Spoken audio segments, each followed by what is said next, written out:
O título da mensagem é Um Lugar Chamado Sarepta. Abra sua Bíblia lá no primeiro livro de Reis, no capítulo 17. Nós vamos ler de 7 a 16. Tem lugar aqui à frente.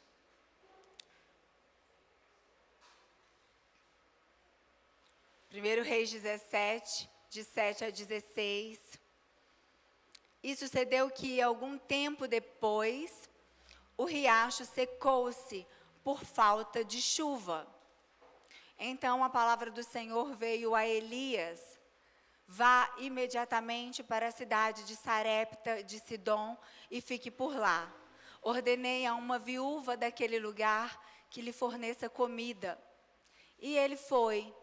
Quando chegou à porta da cidade, encontrou uma viúva que estava colhendo gravetos. Ele a chamou e perguntou: pode me trazer um pouco d'água numa jarra para eu beber? Enquanto ela ia buscar água, ele gritou: por favor, traga também um pedaço de pão. Mas ela respondeu: juro pelo nome do Senhor, o teu Deus, que eu não tenho nem um pedaço de pão, só um punhado de farinha num jarro e um pouco de azeite numa botija. Estou colhendo uns 2 gravetos para levar para casa e preparar uma refeição para mim e para o meu filho, para que comamos e depois morramos. Elias, porém, lhe disse: não tenha medo. Pode repetir comigo? Não tenha medo. Vá para casa e faça o que eu disse. Mas primeiro, faça um pequeno bolo com o que você tem e traga para mim. E depois, faça algo para você e para o seu filho. Pois assim diz o Senhor, o Deus de Israel: a farinha na vasilha não se acabará e o azeite na botija não se secará, até o dia em que o Senhor fizer chover sobre a terra. Ela foi e fez conforme Elias lhe dissera, e aconteceu que a comida durou muito tempo para Elias, para a mulher e sua família. Pois a farinha na botija não se acabou, e o azeite na botija não se secou, conforme a palavra do Senhor proferida por Elias. Algum tempo depois, o filho da mulher, dona da casa, ficou doente, foi piorando e finalmente parou de respirar. Somente até aí, feche os seus olhos. Pai querido, Deus de amor, nós estamos aqui, Senhor, totalmente rendidos a Ti, totalmente entregues em Suas mãos. Esta é a Tua palavra, inerrante, infalível, meu Deus, indestrutível. E esta aqui é a Tua igreja, que o Senhor ama, que o Senhor morreu por ela. Usa minha vida, Senhor, como uma flecha na sua aljava. Saca-me e alcance o alvo proposto, de eternidade a eternidade. Eu posso liberar a palavra, mas só o Senhor pode alcançar os corações. E que assim seja, no poderoso nome de Jesus. Amém. Amém. Queridos, a história aqui, nós vamos chegar nesse contexto, mas eu vou trazer um pouquinho antes toda a história da humanidade. O homem não conhecia o que era medo ali no jardim. Ele tinha comunhão plena com Deus e ele podia viver de maneira a não se preocupar com nada. Ele desfrutava de toda a criação. Havia provisão. Tinha o que comer, tinha o que fazer e tinha comunhão com Deus. Ele ouvia diretamente a voz de Deus todos os dias. Até que o pecado entrou, até que a desobediência encontrou um lugar no coração do homem. Começando pela mulher que deu ouvido à serpente. Então, a grade de comunhão, ela foi invertida, porque enquanto havia santidade e obediência, havia paz e não tinha lugar para o medo. O homem tinha comunhão com Deus, a mulher com o homem, a mulher e o homem com toda a criação. E havia paz e prosperidade. Só que a mulher, ela deu ouvido à serpente e então se inverteu a comunhão. Passou a ter comunhão com o inimigo. O diabo passou a ter um espaço de escuta, foi o bastante para que a mulher caísse no engano, comesse do fruto, desobedecesse a Deus e com isso desse ao seu marido. E quando Adão comeu, então a morte se estabeleceu. Por quê? Porque Adão é que tinha uma palavra de Deus. Deus não falou com a mulher, não coma do fruto desta árvore. Deus falou com Adão. E Adão, quando Deus formou a mulher da costela dele, ele falou com a mulher: olha, não toque e nem coma. Adão deu uma acrescentada. Talvez porque ele viu que a mulher era bastante curiosa, ela era mais complexa, ela poderia querer algo mais, então por precaução, ele disse, não toca, mas Deus não havia dito para ele isso. Deus havia dito que se ele comesse, certamente morreria. Então aqui se estabeleceu o divórcio do homem com Deus. A palavra para divórcio no Antigo Testamento aparece ali em Gênesis, que é exatamente uma morte, a separação de Deus com o homem.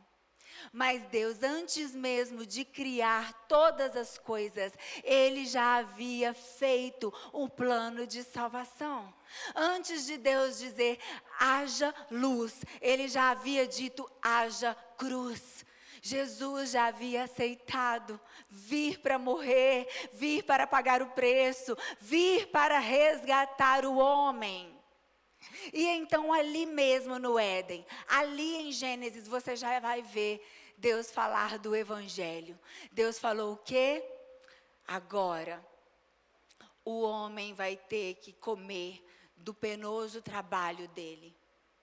Eu não amaldiçoei o homem, mas a terra foi amaldiçoada. Mas o que acontece? Uma atmosfera amaldiçoada, ela influencia quem vive nela. O homem é altamente influenciável. Deus nos fez com neurônios espelho. Então, uma vez a terra amaldiçoada, o pecado começou. Primeiro homicídio, Caim matou Abel. E assim por diante, o pecado foi ganhando força, porque a terra por si só gerava abrolhos e espinhos. Há uma batalha na atmosfera do mundo. A terra está em confusão, em guerra, porque não foi feita originalmente assim. Mas o homem ali começou a ter também a semente dele. Deus começou a gerar desde ali no Éden uma linhagem para Jesus. Ali já começou Abel. A Bíblia diz que o sangue de Abel clama, o sangue do justo. Então Deus falou, da mulher virá a semente. Aquele que pisará a cabeça da serpente e destruirá a morte e destruirá todo o mal. Então, Deus não utilizou da semente do homem para gerar Jesus. Foi uma obra do Espírito Santo, mas Ele utilizou do ventre de uma mulher para gerar Jesus. Por quê? Porque por uma mulher entrou a semente do pecado. Também por uma mulher veio aquele que nos livra de todo o pecado, que pagou o preço de todo o nosso pecado. O medo entrou. Da primeira vez, então, que Adão ouviu a voz de Deus, pós-queda, pós ter praticado o pecado, ele teve medo. Ele se escondeu e o medo passou a fazer parte da estrutura humana. Mas Jesus veio para acabar de uma vez por todas com todo medo. A Bíblia diz que o verdadeiro amor lança fora todo medo. O verdadeiro amor tem um nome, e o nome dele é Jesus. E nesse plano de salvação, você vai ver em toda a página que você abrir da Bíblia, esse plano está ininterrupto. Ele está aqui. Homens e mulheres foram instruídos por Deus e escreveram essas páginas, mas este livro foi escrito pela mão de Deus.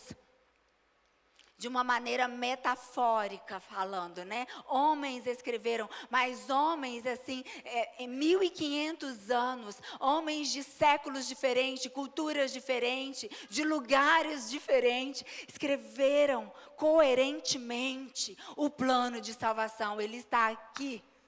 Por isso nós precisamos meditar neste livro dia e noite, para que esta palavra transforme aquilo que já foi fragmentado por causa da atmosfera da terra, que foi amaldiçoada. Dentro de nós, então, está uma obra de transformação. O povo de Israel, no Antigo Testamento, nos mostra essa obra. Deus elegeu um povo e esse povo começou a viver essa obra de transformação. Porque Deus queria mostrar, olha, eu tenho um jeito de fazer as coisas, eu sou o único soberano Deus. E para Ele mostrar isso aos outros povos da terra, Ele tinha que eleger um povo. E este povo, então, a gente já conhece a história, eu já vou passar aí para esse povo que, vindo ali da fé, a fé de Abraão, porque a nossa vida em Cristo Jesus, ela dá início por meio da fé. E essa fé foi encontrada em Abraão. Lá, Abraão, Deus falou com ele, o meu povo vai passar 400 anos de escravidão no Egito. E aí, esse povo, depois de 400 anos, passou 40 anos no deserto. Deus libertou da escravidão do Egito e o povo teve que passar 40 anos no deserto. Porque era necessário tirar o Egito de dentro do povo.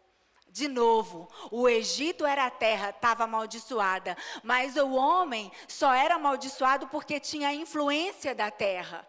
Mas Deus no deserto estava arrancando aquela influência, arrancando aquela maldição. Estava ensinando que no Egito haviam muitos deuses que eram adorados, mas aquele povo que Deus havia eleito só podia adorar a um único Deus verdadeiro, o único Deus vivo. E o deserto serviu para isso. Vai lá, lindo. Após entrarem na terra de Canaã, então, esse povo passou 40 anos no Egito, 40 anos no deserto.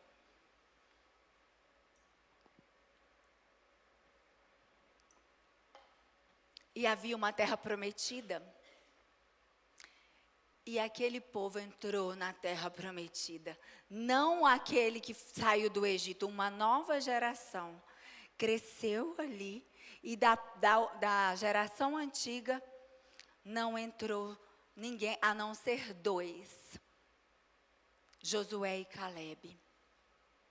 Mas esse povo, após entrar na terra de Canaã, os israelitas rapidamente deram as costas ao Senhor e aderiram às práticas pagãs das nações vizinhas de novo.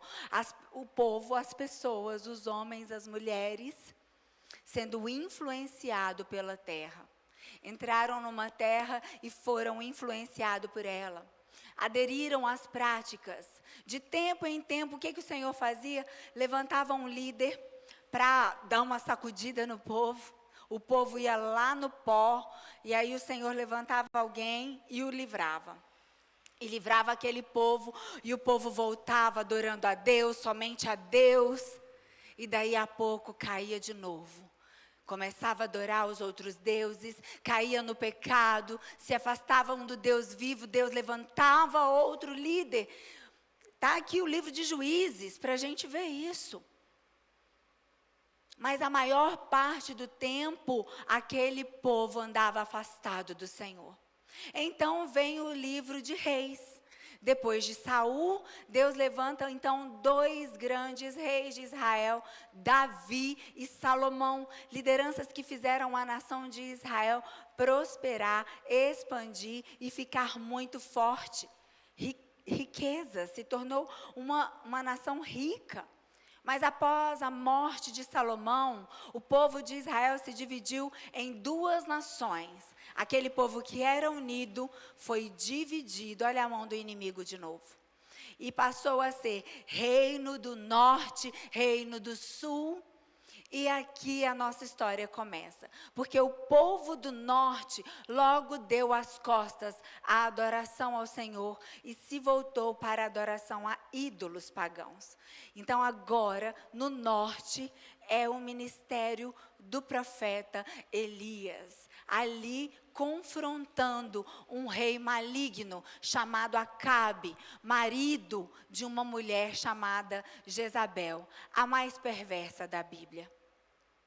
Tanto que o nome dela vai aparecer lá em Apocalipse, quando o Senhor Jesus vai falar com as 7 igrejas da Ásia Menor. Então a gente olha e percebe que aqui começa um momento em que Deus quer se revelar novamente, para que aquele povo se volte para o Senhor. Aqui nós vamos entender. Ele foi considerado o pior rei de Israel e Deus permitiu que Israel estivesse debaixo do reinado de Acabe. Acabe casou-se com essa princesa, ela era Fenícia, mulher perversa que não hesitava em matar os profetas do Senhor. E ela fez coisas terríveis em Israel.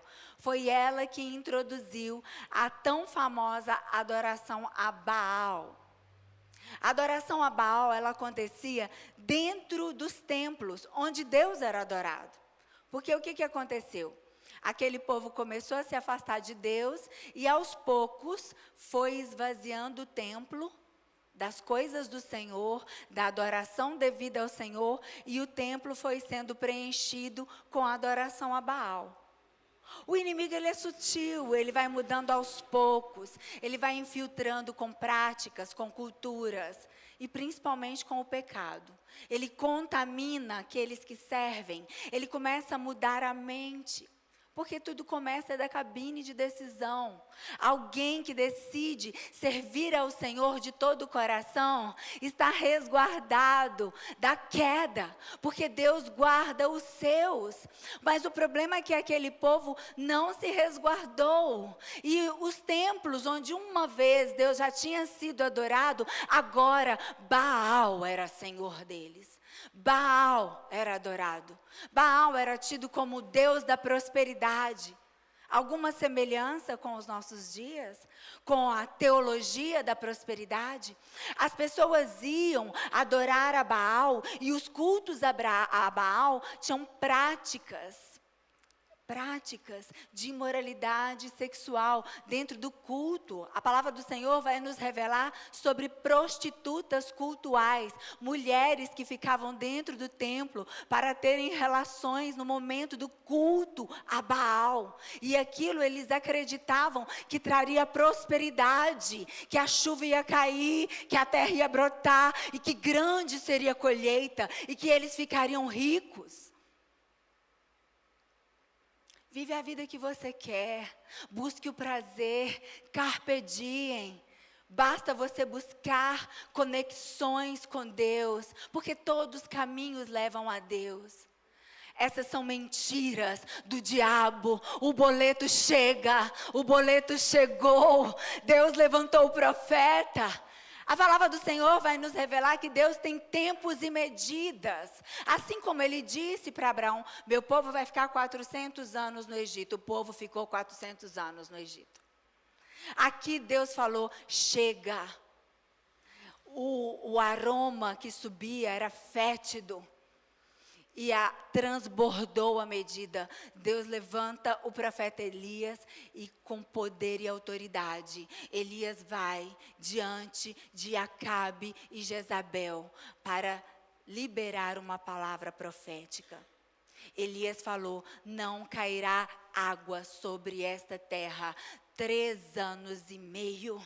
O céu vai fechar e nenhuma gota de água vai descer. Vocês podem clamar a Baal, vocês podem se cortar, vocês podem gritar, mas o céu estará trancado para vocês. E assim sucedeu. Saindo do palácio, Elias foi para um esconderijo, porque eu creio, o profeta é carne como nós, a Bíblia diz, passível também de medo. Por mais que a gente carregue o poder de Deus, a autoridade dele, nós ainda estamos no mundo. E a gente ainda tem um corpo onde habita o pecado. Elias estremeceu, ele entregou e escondeu. O próprio Deus preparou um lugar para ele. Elias se escondeu ao leste do Jordão, num lugar chamado Querite, um ribeiro. E Deus cuidou do profeta lá. No início do capítulo 17, vemos que Elias levou esse recado para Acabe. E ali no palácio, em Samaria, ele fez essas palavras ecoarem. E ali as palavras foram semeadas. Eu quero agora começar a falar sobre a preciosa semente. Elias foi lá diante de um rei poderoso, com toda a autoridade. Por quê? Porque ele carregava a preciosa semente. E porque ele fez o que Deus mandou, a semente chegou até nós. Você carrega a preciosa semente. Você carrega a semente do Evangelho, a salvação em Cristo Jesus, a semente da vida eterna. Elias tinha essa semente.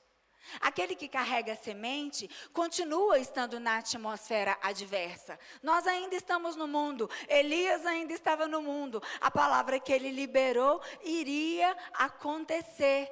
Mas Deus iria prover sobre o profeta, ainda que o céu estivesse trancado, ainda que a chuva não caísse e que não se brotasse nada da terra, sobre a vida do profeta haveria provisão. Porque quem carrega a preciosa semente sempre terá direção e provisão da parte do Todo-Poderoso.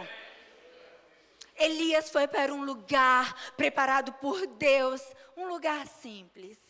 Quem carrega a preciosa semente aprende a ser simples.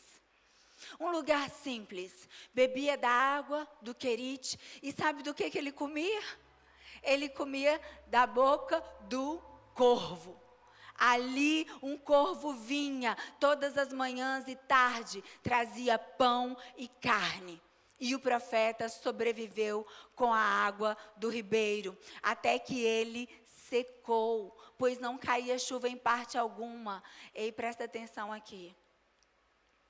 A água secou para Elias também. Tempos de crise chegam até nós também. Só que nós não ficamos reféns. Nós não estamos paralisados no meio da crise.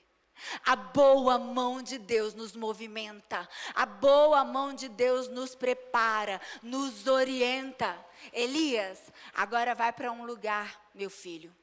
Eu já estou preparando uma viúva. Vai para Sarepta. Sabe o que significa o nome Sarepta? Crisol. Crisol é um instrumento de refino da prata. Sarepta, um lugar onde Deus providencia um refino do próprio homem.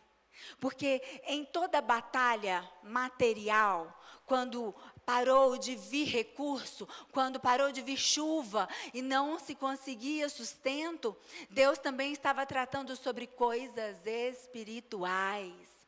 Deus estava fazendo cair os ídolos. Assim como lá nas pragas do Egito, as 10 pragas do Egito estavam destronando deuses pagãos que eram adorados por séculos e séculos naquela terra. E Deus estava mostrando que eles não eram deuses de fato, só existe um Deus. Toda crise, todo momento de crise serve para nós, para sairmos de um lugar que Deus já está querendo nos tirar há muito tempo. A crise só sinaliza, como a febre num corpo enfermo, a febre só sinaliza que você tem que ir ao médico, que você tem que ver o que está acontecendo. A crise não é para você pôr culpa em ninguém, muito menos em Deus. A crise é para você observar que você precisa sair deste lugar. Deus tem um lugar preparado para você. Aprendemos nesse texto que aquele momento era dramático na vida do profeta Elias também. Ele havia feito algo muito importante para Israel. E Deus usou o profeta Elias para trazer juízo e conserto, através de um período de fome, um período de seca. A terra ficaria 3 anos e meio sem chuva. Quando você visita Israel, você percebe a nítida diferença entre a região norte e sul. É um país pequeno. Em 21 dias, nós conseguimos ir todo o país, de ônibus, de norte a sul. E quando você observa, a região norte, ela é uma região que é próspera. Já a região sul já é um deserto. A região sul de Israel, nós encontramos o deserto do Neguev, o deserto de Sim, o deserto de Zim, o deserto da Judéia. É de fato uma região muito seca, inóspita, com pouquíssima ou nenhuma chuva. Já a região norte, essa é a região da Galileia. O lago de Genezaré é uma região linda, maravilhosa. É uma região que tem jardins. Você vê o vale de Jezreel. E ali é onde ficava a capital Samaria. Muitas plantações, exuberância de trigo, de vinhas. A região da Galileia é fértil até os nossos dias. Cultura de linho, de cevada, muitas outras plantações. Foi nessa terra fértil que ficou seca a terra. Porque até as coisas naturais, quando Deus toca, quando Deus intervém, elas mudam o seu formato. Era uma região propriamente fértil, mas deixou de ser durante 3 anos e meio, porque Deus disse e assim iria acontecer. E o contrário também é verdadeiro. Mesmo que você esteja numa região inóspita, numa situação de crise, num lugar de sequidão, se Deus te deu uma palavra, se Deus te prometeu, vai acontecer. Você não depende do que os seus olhos veem, você depende da palavra de Deus. O rei Acabe e a sua mulher Jezabel perseguiram o profeta Elias por todo o reino. E por onde passavam, eles faziam as pessoas jurarem que não tinham visto Elias, com ameaça de morte. E olha como nosso Deus é tremendo. Sabe onde Deus escondeu Elias? Em Jezreel, na terra de Jezabel. Do mesmo jeito que Deus escondeu Moisés dentro da casa de Faraó. O inimigo não pode ver os planos de Deus. O inimigo não pode conhecer a sua história em Deus. Ele não conhece o seu futuro, sabia disso? O inimigo não sabe onde você vai estar daqui 10 anos, Deus sabe. O inimigo não sabe o que virá sobre a sua casa. Ele pode tentar contra ela. Ele pode até soprar o vento.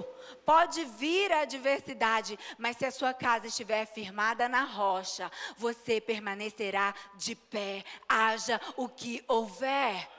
Porque Deus conhece a nossa história. Deus sabe a história do profeta. Deus sabia cada passo de Elias. E com poder e autoridade, Elias foi. Às vezes a gente fala poder e autoridade, parece que a gente pode sair andando sozinho, de cabeça erguida. A gente pode até se sentir alguma coisa. Não. Quanto mais humilde, melhor. Porque Deus ouve os humildes e resiste aos soberbos. Sabe quando Jesus falou àquele homem rico, mais fácil um camelo passar no buraco de uma agulha do que um rico entrar no reino. Ele não estava falando exatamente de uma agulha e de um camelo. Lá em Israel a gente vê na cidade antiga, né, lá tem os lugares que você visita, a cidade de Davi, você vai ver portões enormes por onde passavam os camelos, mas dentro desses portões uma portilha, que é onde entravam com alimentos, aonde os homens entravam e saíam. Só abriam aquele portão enorme quando iam passar animais grandes, coisas maiores. Então, o que Deus estava falando, que é impossível entrar no reino se você não for capaz de se dobrar, se você não for capaz de se humilhar. E muitas vezes Deus permite a adversidade na vida do profeta também, para Deus provar se ele é capaz de se dobrar. Deus está observando. Será que se dobra? Será que aceita a direção que eu dei? Vai, Elias. Vou te mandar na porta de um homem muito rico? Será? Talvez a mente humana pensaria, mais óbvio, né? O profeta Elias precisa de pão, precisa de se alimentar, precisa de sustento. Vai para a casa de quem tem? Não. Deus mandou ele a uma mulher viúva, pobre, que estava catando gravetos. Não faz o menor sentido, mas esse é o nosso Deus. Ele não precisa da nossa mente para fazer o que Ele tem que fazer. Não precisa fazer sentido, só precisa Ele dizer. E Ele disse para Elias. Sabe, queridos, nas entrelinhas da história, Deus fala o tempo todo, eu sou soberano, eu reino sobre a terra, eu governo sobre as nações, eu sou o Senhor. Neste exato momento, neste tempo tão difícil, Deus está dizendo, eu sou o Senhor sobre o meu povo. É preciso reconhecer que Deus, na sua providência e misericórdia, permite situações difíceis até para os seus filhos. Não para os expor à vergonha e humilhação, mas para ensiná-los a respeito do céu. É importante entender que no reino de Deus as coisas funcionam diferente do reino dos homens. Deus não nos livra da tempestade, Ele nos livra na tempestade. Deus não livrou Daniel da cova dos leões, Ele o livrou dentro da cova, junto com os leões.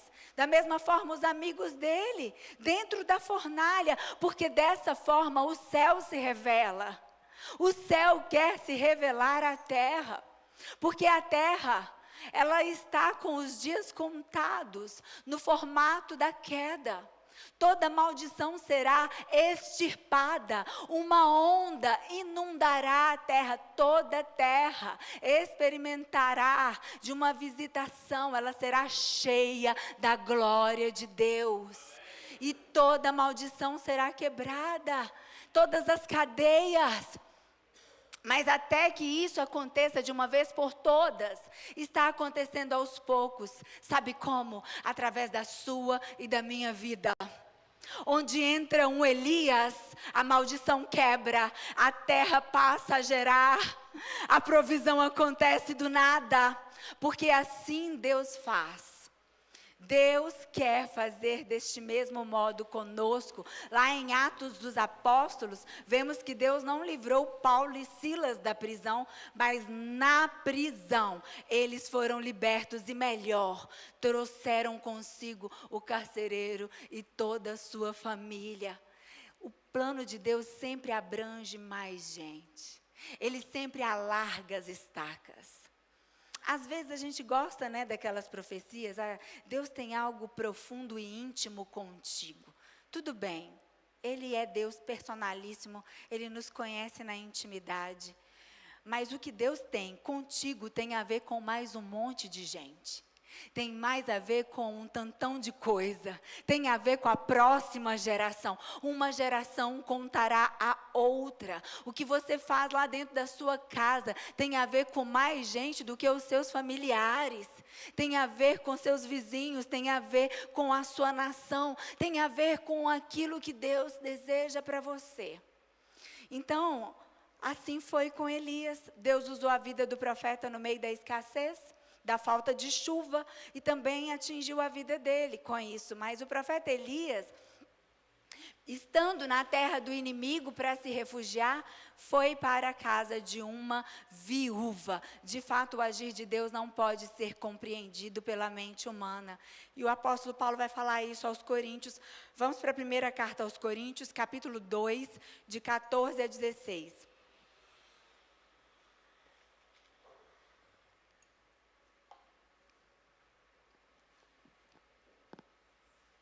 Quem não tem o Espírito não aceita as coisas que vêm do Espírito de Deus, pois lhes são loucura e não é capaz de entendê-las, porque elas são discernidas espiritualmente. Mas quem é espiritual discerne todas as coisas, e ele mesmo por ninguém é discernido, pois quem conheceu a mente do Senhor para que possa instruí-lo, nós, porém, temos a mente de Cristo. Quantos de nós aqui já sofreu calúnia e injúria, as pessoas falarem de nós porque a gente é crente? Ah lá, já vai um bitolado. Já fizeram lavagem cerebral.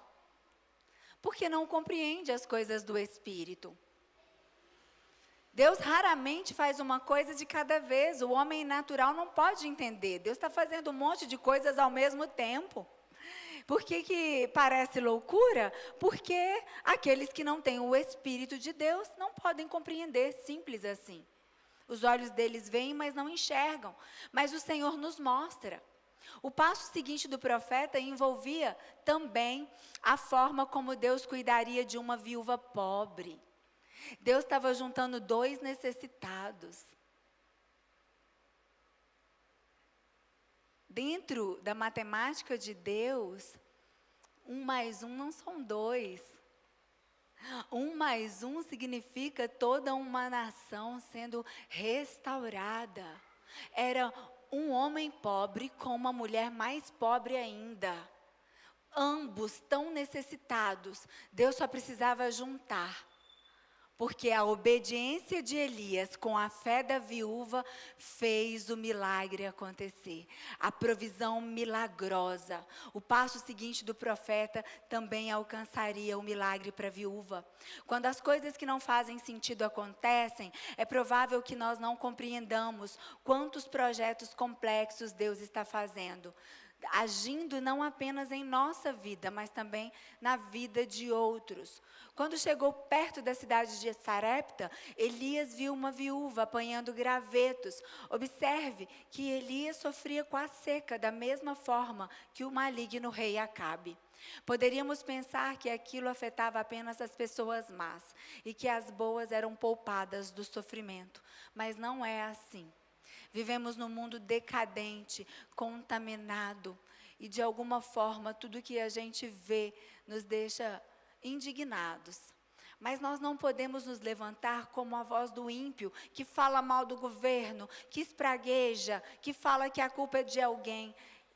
O papel do crente é interceder pelas autoridades, porque só está sentado na cadeira do poder um ímpio porque Deus permitiu. Porque a palavra do Senhor diz que toda autoridade emana de Deus. Todo poder e autoridade vem das mãos de Deus. Quem sabe Deus está permitindo para ensinar o povo dele a se voltar para ele de fato. A parar de adorar a Baal e voltar a adorar ao Deus de Israel, ao único Deus vivo. Agora, nós vemos que a viúva sofria, Elias sofria. Talvez você esteja sofrendo. Talvez a escassez também bateu na sua porta. Por quê? Porque nós estamos debaixo de um mesmo governo. Fisicamente falando. Porque sobre nós há um governo eterno, perpétuo, inabalável, que é o governo do Rei da Glória. Mas de alguma forma Elias estava ali experimentando da dificuldade. Só que Deus tinha um escape para ele. Deus tem um escape para você. Você só precisa ouvir e obedecer. Naquele momento era necessário tomar uma decisão. Aquela viúva, ela era estrangeira, provavelmente não havia crescido ouvindo a palavra de Deus. Naquele momento, Elias chegou até ela e ela tinha duas opções. Ou ela fazia o que o profeta solicitava, ou ela ignorava o seu pedido. Talvez você só tenha duas opções também. Para aquela viúva, acho que ela ponderou. Eu só tenho isso, vai comer esse pão, beber dessa água. Eu e meu filho vamos morrer. Esse homem chegou até mim, eu vou crer. Eu não tenho mais nada a fazer. Sabe que às vezes Deus permite a gente chegar até as últimas consequências, chegar até o fundo do poço, porque Ele te deu chances, Ele colocou mensageiros no caminho, placas, mas você não deu ouvidos. Mas quando você chega no final da trilha, quando não tem mais saída, acho que passa pela sua cabeça, eu não tenho mais saída, eu não tenho mais o que fazer, vou dar uma chance.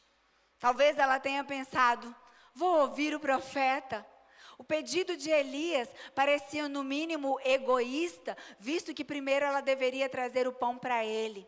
Sabe, queridos, em momentos de crise, em momentos de dificuldade, Deus nos prova. Ele nos pede algo aparentemente ilógico, mas é assim que Deus traz lições preciosas.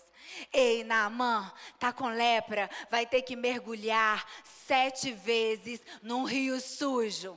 Vai ter que ir para o rio Jordão. O rio árabe não vai funcionar, não. A água lá é mais limpa, mas tem que obedecer o meu comando. Pode não fazer sentido para você, mas o que Deus quer ver é se há obediência. Quando nós buscamos a Deus em primeiro lugar, quando nós valorizamos a sua palavra em nossa vida, mesmo que contra todo pensamento lógico, em meio a situações desfavoráveis, quando nós decidimos confiar, nós experimentamos do altar de Deus. O mais alto trono de glória toca a vida daquele que crê. Olha o que diz o Salmo 37, no verso 5. Redobre a sua atenção. Nós já estamos caminhando para o final da mensagem.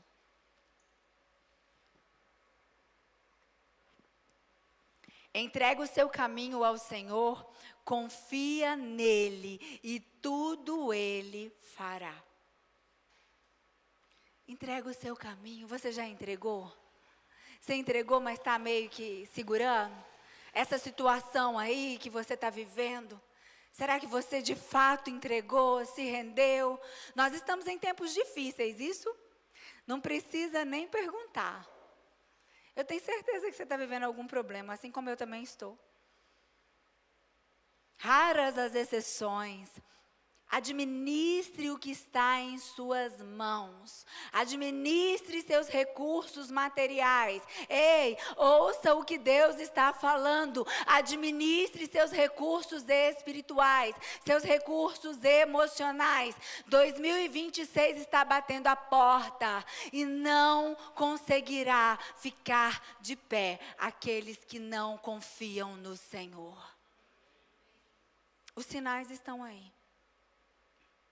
Deus está chamando para perto, Deus está nos dando estratégias criativas, Ele está trazendo socorro para aquele que nele confia.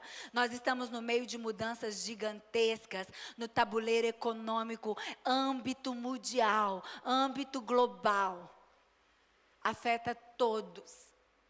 Mas nada disso vai nos impedir de viver o nosso propósito, porque o plano do Senhor é perpétuo, inabalável. Ninguém pode impedir a igreja do Senhor de prosseguir. O Senhor nos faz conhecer os seus ciclos, os seus tempos, as suas estações. Ele é Pai e nunca nos abandona à nossa própria sorte. Ele é aquele que faz você fazer coisas que não são próprias de um tempo de crise. Quer um exemplo? Ele te permite comprar uma casa em meio a crises. Ele te permite ser próspero no seu trabalho, na sua empresa, enquanto outras empresas estão enfrentando escassez e céu trancado. Porque dessa maneira Ele é conhecido. Ele faz assim para que todos saibam e compreendam que Ele é Deus na sua vida. Que Ele é um Deus vivo. Que Ele é um Deus que pode ser conhecido pelos atos, pela fidelidade. E o Senhor nos faz conhecer isso. O trigo e o azeite a um profeta antes mesmo de dar a um filho. Parece justo para você? Profeta ladrão, falso profeta, está roubando o dinheiro da viúva. Que absurdo! Era o pão do filho dela. Coitado do profeta, só estava abençoando a viúva. Ele estava obedecendo um comando de Deus. Quem conhece o profeta, quem conhece a profecia, sabe o que é isso. Há muitos juízes no mundo, juízes de suas próprias causas, rápidos em darem veredito, mas não conhecem o modo de agir de Deus. Nós precisamos nos submeter à voz de Deus, pois aquela mulher se submeteu. Sabe, você precisa entender que Deus permite tais coisas para nos provar. Deus disse a Elias, eu ordenei a uma viúva para que te alimente. Quer dizer que no mesmo momento em que Deus falou, Elias, vai para Sarepta, Deus já estava mexendo na alma da viúva e falando com ela. Você precisa crer. Tá difícil, não tá, mulher? Mas vai melhorar. No meio da crise, Deus começa a falar. Eu vou fazer, mas você precisa crer. Você percebeu o que aconteceu com a fé dessa viúva? No versículo 12, ela disse, o Senhor, seu Deus. Não era o Deus dela, mas de alguma forma, ela teve fé suficiente para agir a partir da declaração do profeta Elias, de que Deus proveria para que eles comessem todos os dias, até que a chuva descesse. A palavra floresceu. Tudo que você precisa é da preciosa semente carregada aqui dentro. Creia, deixa essa semente florescer.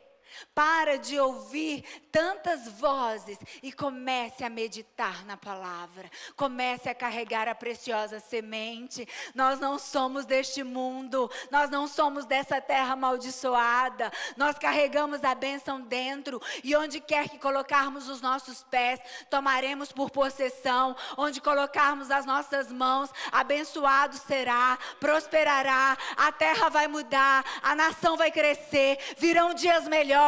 Mas primeiro precisam se levantar os profetas e as viúvas. Um lugar chamado Sarepta. Talvez nós estejamos neste lugar agora, no tempo, na história. É profético demais, queridos, porque o Senhor disse que antes da volta dele, ele levantaria uma geração sendo movida na unção de Elias. Um povo cheio do Espírito, com coragem de se levantar contra Baal e dizer, isso está errado, isso daí é adoração a Baal. Mas você só consegue mostrar que um edifício está torto, erguendo o outro reto ao lado dele. Porque se tiverem um monte de edifícios tortos, todos vão achar que o edifício torto é reto. Você só consegue dizer para essa geração que está errada a forma como eles vivem, vivendo a palavra. Aleluia. Jovens, homens, mulheres, maridos, esposas, idosos, nós carregamos a preciosa semente. E ela não tem a ver apenas conosco, virá provisão sim, virá para você provisão, mas isso não tem a ver só contigo. Isso tem a ver com um monte de gente. Tem um remanescente no meio dessa geração corrupta e perversa. Tem uma multidão de gente que Deus quer alcançar. Inclusive que Ele já sabe que vai estar com Ele na eternidade. Mas estão perdidos como agulha no palheiro. E sabe quem vai achá-los? Levanta sua mão aí. Você, eu, nós, a igreja. Mas às vezes o inimigo semeia tantas coisinhas para nos fazer perder o foco. A viúva não deu ouvido a coisinhas. Ela foi cirúrgica, ela aceitou. Quando você aceita a palavra do Senhor, você vai ver um novo nível de autoridade. Quando você for tentado a ignorar a palavra de Deus e optar pela autoproteção, lembre-se da viúva de Sarepta. Quando porque Deus vai falar com você e o Espírito Santo vai te testificar. Porque presta atenção, tem muito charlatanismo mesmo. Tem muita coisa sendo feita no nome de Deus que não tem nada a ver com Deus. Jezabel é a prova disso. Ela falava que Baal era Deus. O Espírito Santo que você carrega aí dentro, ele vai te testificar. Ele vai te falar numa manhã, depois numa noite, depois no outro dia você vai ver um telão. Ele vai falar, você vai saber que é Ele falando com você. E aí você obedeça. Obedeça, porque sobre a sua vida virá a provisão sobrenatural, como veio na casa da viúva de Sarepta. Elias disse a ela: não temas, vai e faz o que eu te disse, mas primeiro faça para mim, porque assim diz o Senhor Deus de Israel: a farinha na panela não se acabará, o azeite da botija não faltará, até o dia em que o Senhor dê chuva sobre a terra. O que teria acontecido a ela e ao filho dela se ela tivesse recusado obedecer? Deus já sabia, naquele mesmo dia em que o profeta bateu na porta da casa dela, que lá na frente o filho dela iria morrer. O filho dessa viúva, que ficou abastada, ela se tornou próspera. A casa dela experimentou a prosperidade de Deus, mas havia uma luta maior que ela haveria de enfrentar, pior do que a escassez: a morte de um filho. E essa história também nos revela o sacrifício de Jesus. Por quê? Porque foi necessário que o Filho de Deus morresse para desfazer toda a maldição do pecado. Então, por meio da fé, a gente honra o sacrifício de Jesus. Sem fé é impossível agradar a Deus. Tanto que Jesus diz: será que quando eu voltar encontrarei fé na terra? Por que será, queridos? Porque está acontecendo um fenômeno que é pessoas que estão vivendo uma vida rasa. Uma vida rasa de relacionamento, de comunhão, de intimidade, não apenas umas com as outras, mas com Deus. Quando Deus nos pede algo, Ele está nos levando a um nível de intimidade mais profundo. E isso vai edificando a sua vida de fé. Quando Deus te pede, parece que Ele está pedindo tudo de você, e é isso mesmo, é tudo. Porque só quando você entender que a sua vida não tem valor algum se não for toda para Deus. Deus quer nos libertar do engano de que tem alguém para salvar aqui, alguma coisa para a gente salvar, bens, patrimônio, a nossa própria vida. Tem não. A gente não tem controle sobre nada. Nós estamos aqui agora, eu posso sair ali fora e me dar um AVC, eu caí. Semana passada, cidade onde os meus filhos nasceram, um jovem da idade do meu filho fez escoteiro com o Pedro, andando de bicicleta com o pai, mal súbito, caiu morto. A mãe médica, os pais muito prósperos, do que adiantou? ilusão pensarmos que temos o controle de alguma coisa. Entrega logo para o Senhor. Entrega logo a sua vasilha de farinha, a sua botija de azeite. Diga a Ele: Pai, minha vida é tua e tua vida é minha. Eu quero viver para a tua glória, Senhor. Vamos para Eclesiastes 11, de 1 a 6, e já é a última passagem que iremos ler.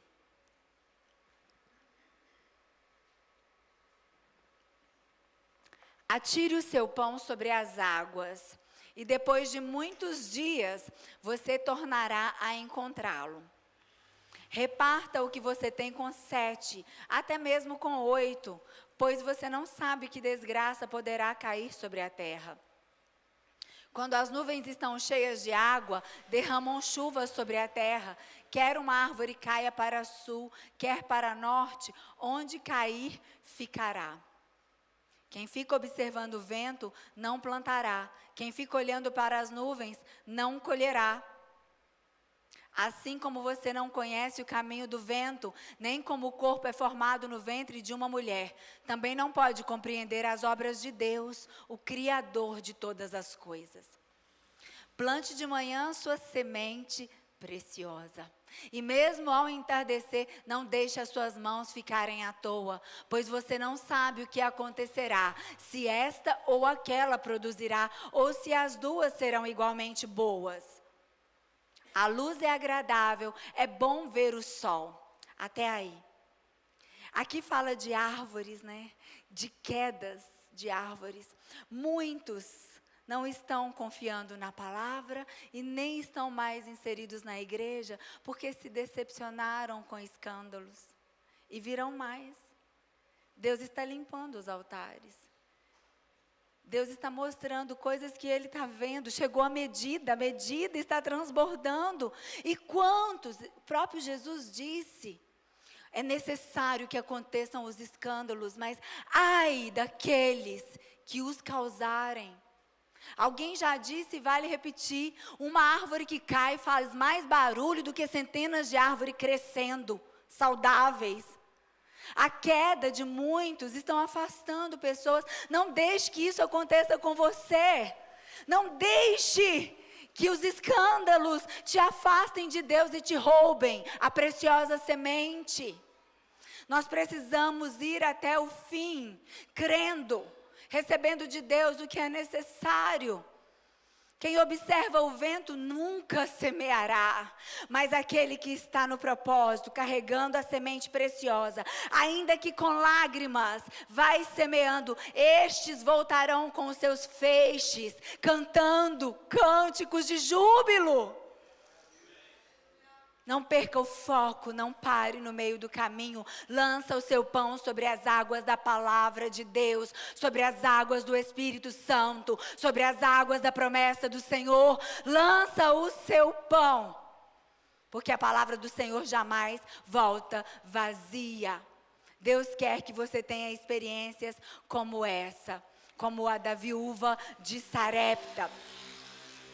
Nós passamos aqui então a ver o primeiro teste dela, e aí ela teria mais um teste, e ali foi a questão do filho. O Deus que viu uma pobre viúva pagã num vilarejo costeiro chamado Sarepta, também vê você aqui nessa noite. Deus a ensinou sobre si mesma, levando-a no limite dos seus recursos. O que você está passando hoje, lá dentro da sua empresa, lá dentro da sua casa, é Deus levando você ao limite de si mesmo, para que você o reconheça como seu único e suficiente Salvador, e você experimente da glória do Senhor. Amém? O nome do Senhor é uma torre forte, os justos correm para ela. E aqui finalizamos a nossa mensagem com a parte que o filho dela é ressuscitado. Há momentos em que Deus nos coloca em lugares que parecem tão áridos, que a gente pensa que tristezas de morte nos enredam. Mas o Senhor tem poder para ressuscitar a nossa esperança, a nossa fé, a nossa alegria.